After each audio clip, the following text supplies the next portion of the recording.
Okay, so today we're looking at the first part of our unit measurement, sorry. And so we're going to look at when we measure things by length. So we might measure the side of a fence or something, the length of a fence. So we're going to be looking at different units of measure. So it's good to know what something is equal to something else. So it's good to know that 1 kilometre is actually equal to 1,000 metres.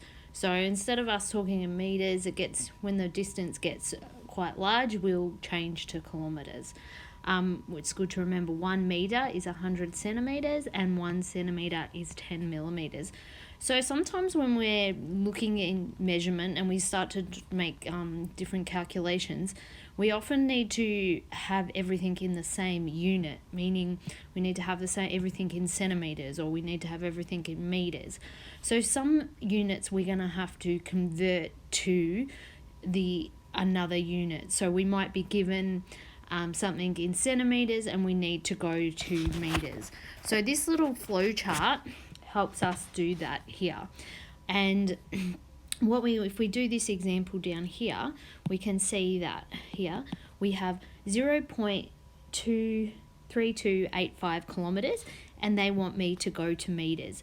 So what you want to do is you find on the flow chart where you are. So we're in kilometres, so I'm here at kilometres, and I want to go to metres. So if I want to go to metres, I followed that arrow.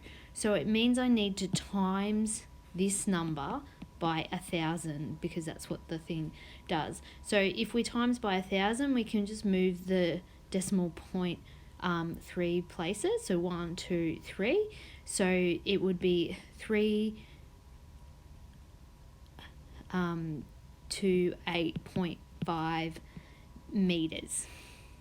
Okay, so that's how many meters is in 0.3285 kilometers. Okay, so let's have a look at the next example over here. Now we want to start in, I'm just going to rub out that other one. So we want to start in meters and we want to go to millimeters. So I'm starting in the meters circle and I'm following the arrow that takes me to millimeters. So what I need to do is take this 560 and I have to times it by 100 and then also times it by 10 because I want to get to millimeters. So you could do, and when you times by 100, you just add 2 zeros, and then when we times by 10, we add another one. So it ends up being 560,000 millimeters. Now we can go backwards as well. So we're going to have a look at that here. So if we're at centimeters and we want to go to kilometers, so we're at centimeters and we want to go to kilometers. So if we follow that arrow here, we're going to divide. So we are going to take that 480 and we're going to divide by 100 and then divide by 1,000 to get the kilometers. So we get 0.0000048.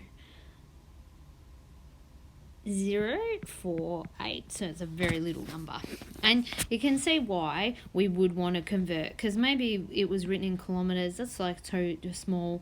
We'll go back and we'll use centimeters. So it depends what we're looking at. If we're talking about like distance out on the road, we'd probably talk about it in kilometers or meters. If we were talking about the size of a book or something, we might look in terms of centimeters. Okay, with this last one over here, when we want to go from meters to centimeters. So if we have a look at our flow chart, we want to go from meters to centimeters. So I actually want to times by 1,000. Okay, now when you've got a fraction like this, if you want to pop it in your calculator, you might want to just do the 3 divided by 5 first, and you'll end up with that is 0.6, and then you add the 2. So now really you've got it as a decimal. So you've got 2.6 meters and you want to go to centimeters. So we've seen up there on the arrow, if we're doing that, we want to times by 100. So we get 26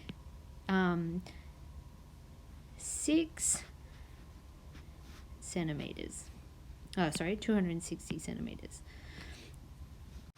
Okay, so that's it. So you'll be working on conversion of units today. So I would strongly suggest that you copy this flowchart down in your book so that you have it handy for when you do other questions.